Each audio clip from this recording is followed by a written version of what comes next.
Parole d'expert avec Gann Prévoyance.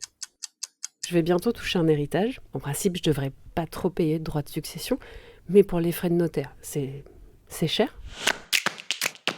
Eh bien, en fait, ça dépend du patrimoine dont vous allez hériter, puis ça va dépendre aussi des actes et de la mission que le notaire va réaliser pour vous. Les frais de notaire vont être composés de deux choses. Un, déjà, c'est les actes qu'il va réaliser lors du règlement de la succession. Deuxième chose, ce sont les honoraires du notaire. Ils sont libres, il n'y a pas de barème. C'est un peu en fonction effectivement de la mission qu'il va réaliser pour vous. Par exemple, si, comme on vous lui demandait une consultation juridique, il peut prévoir des honoraires. Alors, les frais de notaire, on peut les confondre avec les droits de succession. Alors là, ça n'a rien à voir. Les droits de succession, c'est l'impôt que vous devez à l'État parce que vous êtes héritier. Or là, le notaire, effectivement, c'est lui qui va intervenir, mais il va intervenir comme collecteur d'impôts. Sur une succession environ d'1 million d'euros, où je vais avoir une résidence principale de 600 000 euros, un peu d'assurance vie aux alentours de 200 000 euros, et une résidence secondaire de 200 000 euros. Eh bien, si j'ai une personne veuve, âgée de 73 ans, eh bien, il va falloir compter des frais de notaire aux alentours de 8 000 euros, hors TVA. Ces frais de notaire, ils vont comprendre le coût de l'acte de notoriété, de l'attestation immobilière de propriété, la déclaration de succession et de l'inventaire.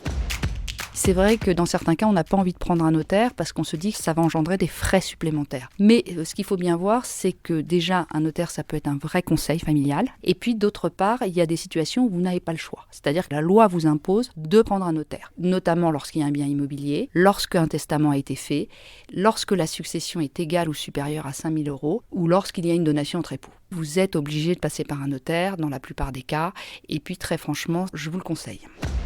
Alors qui paye? Ça, c'est une vraie question. En principe, les frais de notaire, ils sont payés par les héritiers, proportionnellement à leur part dans la succession. En pratique, s'il y a des liquidités dans la succession, elles peuvent être utilisées pour les payer. Aujourd'hui, on peut se retrouver dans des situations où finalement j'ouvre une succession, il y a des biens immobiliers, mais il y a peu de liquidités. Il va bien falloir que les héritiers les payent. Alors, il y a une pratique qui est que le conjoint survivant, en présence d'enfants, prenne en charge les frais de notaire. On peut se retrouver dans des situations où les enfants du défunt, ce ne sont pas ses enfants. Et on comprend aisément qu'un conjoint survivant, il n'a pas forcément envie de prendre en charge les frais.